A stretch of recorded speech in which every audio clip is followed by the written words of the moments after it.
पारा मेरो दुश्मन छ धेरै दुश्मन हेरेको हेरै मेरो दुश्मन छ धेरै दुश्मन हेरेको हेरै मेरो दुश्मन छ धेरै दुश्मन हेरेको हेरै दुश्मन हेरेको हेरै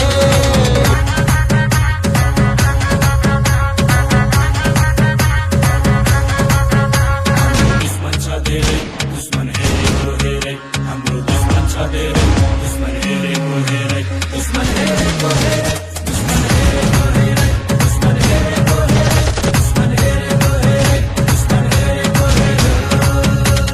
हेलो नमस्ते सम्पूर्णलाई स्वागत गर्न चाहन्छु मेरो युट्युब च्यानल र आजको यस भिडियोमा म अहिले संसारकै सुन्दर ठाउँ सिममन्जङ भन्ने ठाउँमा आइसकेको छु जुन ठाउँ चाहिँ धार्मिक हिसाबले एकदम पवित्र ठाउँ रहेको छ भने पर्यटकीय हिसाबले पनि धेरै नै रमणीय ठाउँ रहेछ। म अहिले एउटा गुम्बाको छेउमा आइसकेको छु। मसँगै आएको टोलीहरू चाहिँ गुम्बा प्रवेश गरिसकेको छ भने म एकछिन चारैतिरको दृश्य अवलोकन गरेर मात्रै गुम्बातिर लाग्नेछु।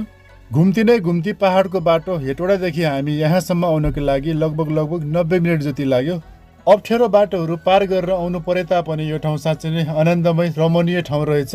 मैले अहिले एउटा गुम्बा देखिरहेको छु। गुम्बाभन्दा माथिल्लो भागमा एउटा डाँडामा सिङ्गै नै बाँसले बाँधेर एउटा भर्याङ बनाएर राखेको पनि देखिरहेको छु। जहाँ चाहिँ मैले सुनेअनुसार डाँडाको भित्तामा रहेको ढुङ्गामा सिङ्गै 108 फिटको गुरु रेम्बोर्छेको मूर्ति खोप्नेवाला रहेछ।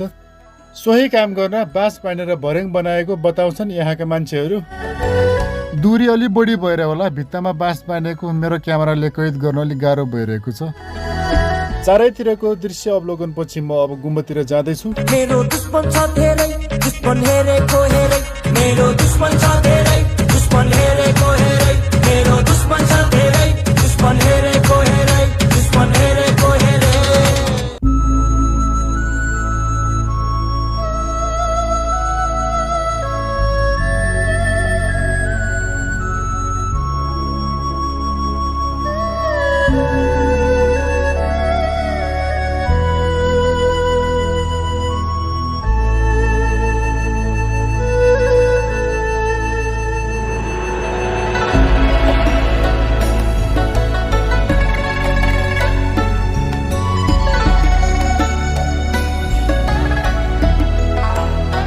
यो रहेको छ गुम्बाभन्दा बाहिरको दृश्य। भित्र क्यामेरा निषेध रहेछ। गुरुहरूबाट पूजापाठ भइरहेको छ।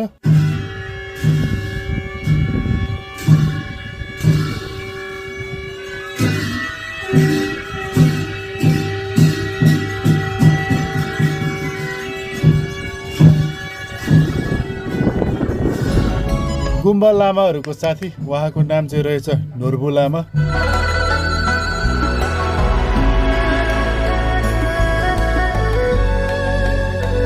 यहाँ रहेछ पुरै कालो सादामा गुरु रेम्बोर्छेको मूर्ति। यस्तै मूर्ति 108 फिट उचाइको रहनेछ माथि डाँडामा, जहाँ चाहिँ हामीले बाँस बाँधेर भर्याङ बनाएर राखेको देखेका थियौँ। आजको लागि बसीफाँटको बसाइ यति नै हो।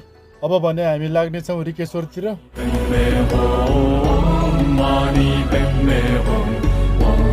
सबै टोलीहरू रिकेश्वर घुम्न गइसकेको अवस्था छ। म चाहिँ यहाँ जाडो चिसो भएकोले गाडीभित्र नै बसिरहेको छु। आजको लागि यो भिडियोलाई यही अन्त्य गर्न चाहन्छु। भिडियोलाई अन्तिमसम्म हेरेर साथ दिनुहुने तपाईँहरू सम्पूर्णलाई धेरै धेरै धन्यवाद। फेरि पनि हाम्रो अर्को भिडियो मार्फत भेट हुने नै छ। त्यतिन्जेलसम्मको लागि बिदा चाहन्छु। नमस्ते।